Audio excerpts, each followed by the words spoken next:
As the author, it must be worse. Which part of the book that was changed or left out of this adaptation was the most difficult for you to see?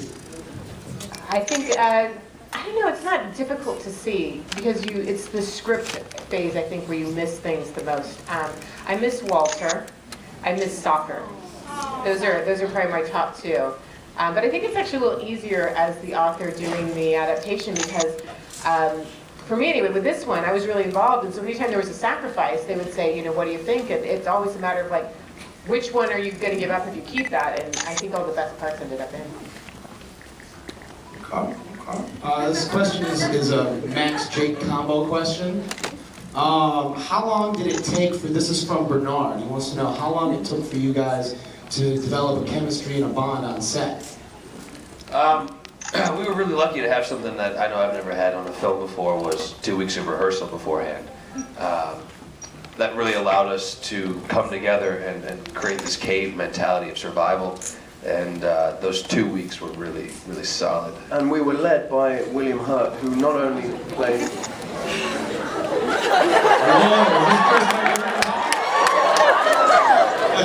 Welcome to Philadelphia.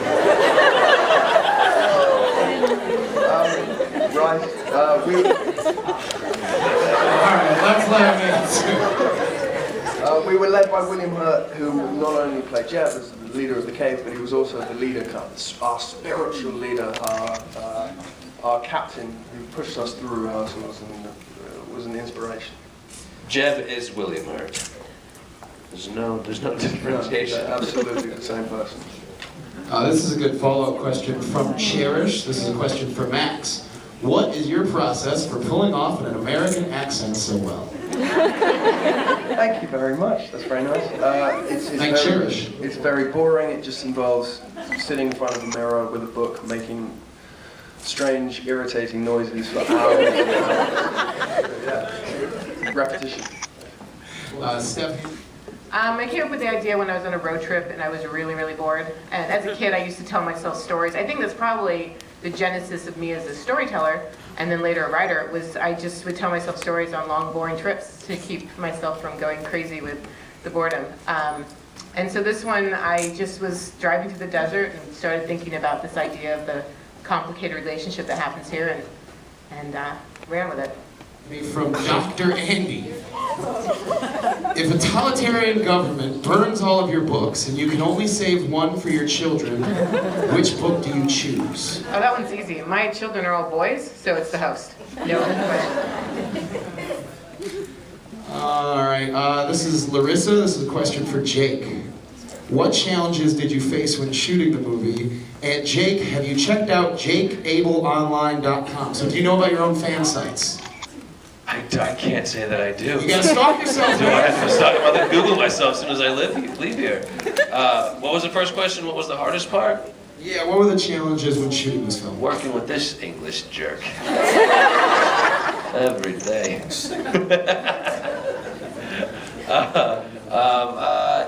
Maybe working in the desert storms with all the sand. I don't know. And it's working with Max. So let's stick with that. Desert and English accents, gotcha. Oh, God. Alright, this is from Gabby. I guess this is a Stephenie question. After the success of Twilight, how tough of it to feel, do you feel, alright, are you scared of this film? Do you feel what is that word? Pressure, yes! Good job, Phil. Do you feel pressure for the host to live up to the success of the Twilight series? I don't think anything's ever going to be like the Twilight phenomenon, because it went crazy. I mean, that doesn't happen more than once, I don't think, in anybody's lifetime. I feel pressure in that I hope that people give this movie a chance, because I feel like it's the most beautiful thing I've ever worked on. And I'm really proud of it. And for me, that's kind of enough. Like, it'd be great if it did well, and I'm sure that a lot of the financiers would be really happy about that.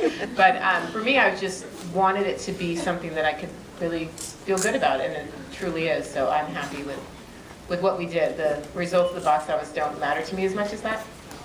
Jamie has a follow-up for that question. She's asking you, do you have plans to write a sequel for The Host? that is what I'm working on now. It's really slow going. Oh, don't get too excited, because I'm here, and it takes me just like 2 weeks to get back into the world to be able to write it. And I don't have 2 weeks on my schedule open until after we get done with all the press. So hopefully then I'll be able to sit down and write. Fingers crossed. It's always fun to revisit, especially Luke in the Percy Jackson series. It's really fun. I mean, he's just a bad guy through and through. Tons of daddy issues. I really enjoy it, but I'd be lying if I said I didn't really look forward to also discovering new characters and new people. And I would love to play Ian again.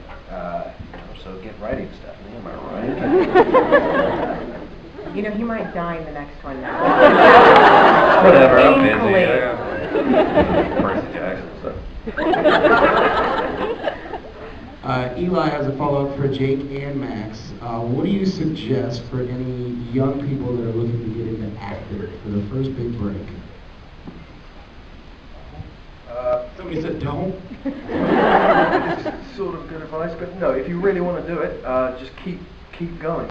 Keep changing it up, doing as much different work as you possibly can with different people. Try to work with the best people you can. Don't compromise your integrity. Always have a sense of humor. Be prepared to look really, really stupid, because that's where the great stuff is. Yes. Yeah, he's very good at looking stupid. That's all I got here. We have to tell him to stop, actually. It's too much. I don't know my limits till I hit the wall. All right, another advice question. This is for Stephenie. This is for Carolyn and Alexa. How was your experience with trying to get published, and what is your advice to young authors?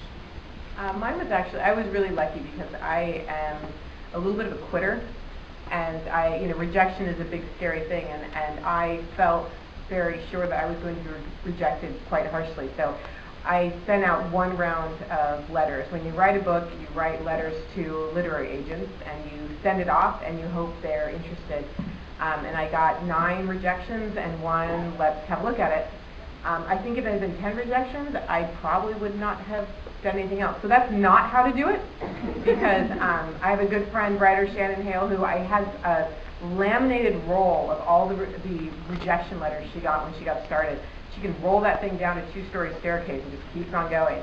But you're not supposed to give up, because a lot of times it takes a little while.